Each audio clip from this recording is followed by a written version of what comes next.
Good afternoon. Good afternoon. It's Tuesday. I thank you so much for joining me really quick for a conversation with MJ. So I was just thinking, walking around, getting myself prepared for the day, getting prepared to face whatever life brings my way this day. Never knowing what's going to happen, never knowing what the next step is going to bring, never knowing if there's going to be adversity or if there are going to be things to celebrate. We wake up in the morning and we never know what is going to transpire in said day. We get up with our routines. We do. We get up, we drink our coffee, we take our showers, we brush our teeth, we wash our face. At least I hope you do. And we go about our day. We normally have, things that we know that we do particularly every day. You got a job, you get up, you go to work.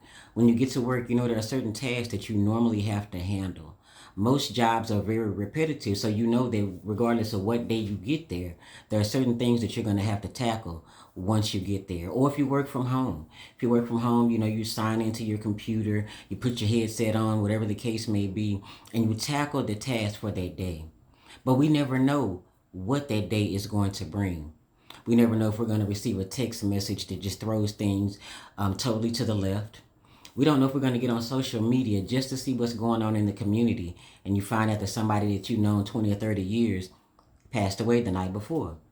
We never know what we're going to face in the day that we wake up. Or if you work at night, maybe you're asleep right now as I'm making this video, and you wake up in the night and you realize that as you were asleep, certain things had transpired. It brings to memory 9/11. For those of you who were old enough to remember where you were when the first plane hit the tower in New York, that particular day I was on my way to work, and I heard it on the radio, and I heard them say there was a small plane that hit one of the Trade Center towers in New York City. And at that time, that's what everybody thought that it was. Someone had lost control of their airplane, someone was on a suicide mission, or something malfunctioned in the plane. Early in that first crash, that is what people all across the world thought had happened. It, of course, was still on every news station because people couldn't understand how a small plane could not miss rather, those huge towers that loomed over 101 stories high. But then when the second plane hit, of course, it became more known that it was actually terrorism. But the point I'm trying to bring home is as that was happening, I heard it on the radio. So I was keeping up with what was going on. And when I talked to my mom later that day, she said, your brother was asleep. And I told him, you're going to sleep your whole life away. Something's going to happen in the world and you're going to miss it because you were asleep. But the point that I'm trying to make with this scenario is that we never know what we're going to face from one moment to the next. Those people that got up that morning, they went to work as they normally would, took the bus, the subway, the cab. 2001, I don't think we had Uber and Lyft at that time, but whatever means of transportation they took to work as their routine on that day, not knowing that just doing what they did every day was going to take their life and they would never see their loved ones again.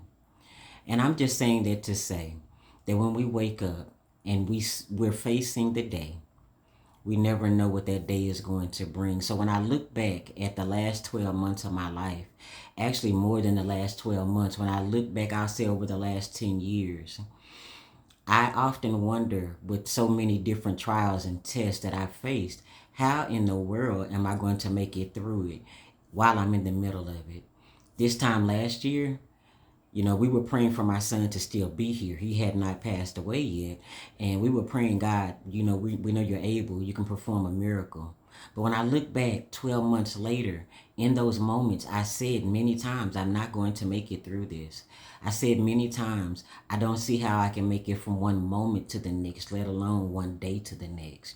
And so when I look back and I realize that I'm 12 months out from that very, very hard scenario, and I still have very, very hard days, I am not negating that at all. And I'm not saying that the pain has diminished, because it has not, and it may not ever diminish.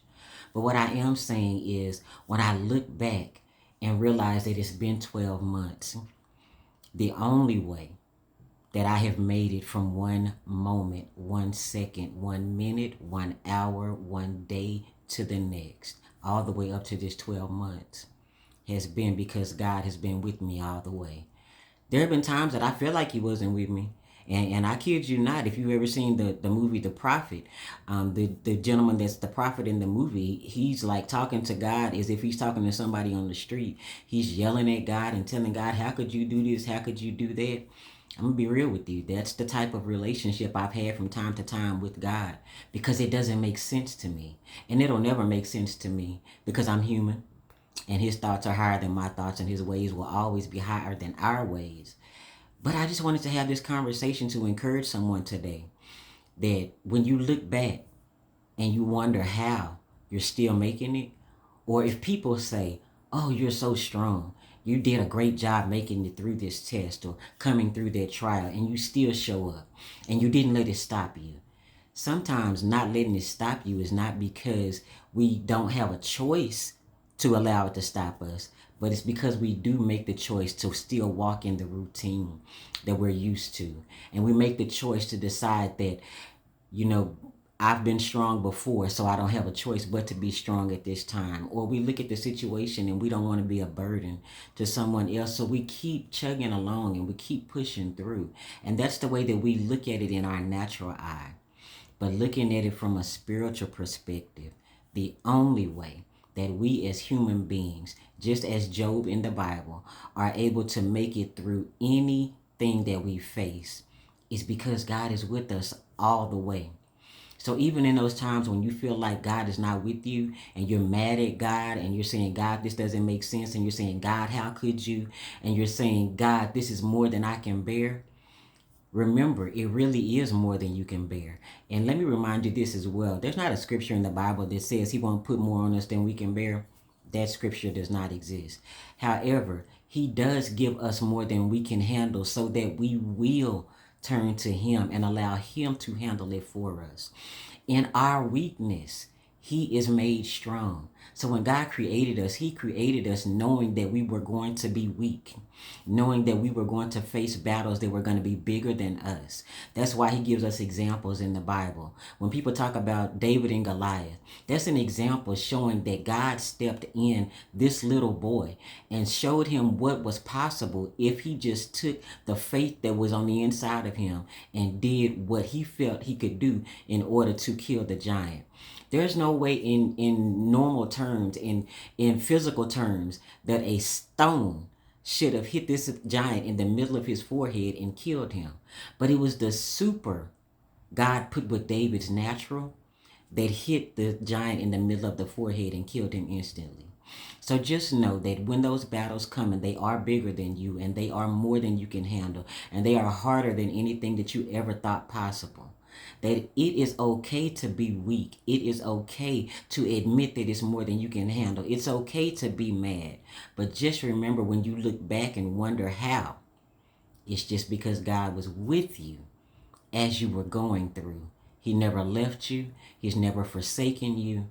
And he will continue to walk this journey of life with you through the good, through the bad, through the turmoil, through the tests, through the trials, through the celebrations, through the triumphs, through the testimonies. He will do what you need done every time you wake up and see another day. Because once those days come to an end, we no longer have the opportunity to lean on God for what we're going through, because we're no longer here facing those same tests and those same trials, because God has taken us out of that to give us life eternally to reign with him.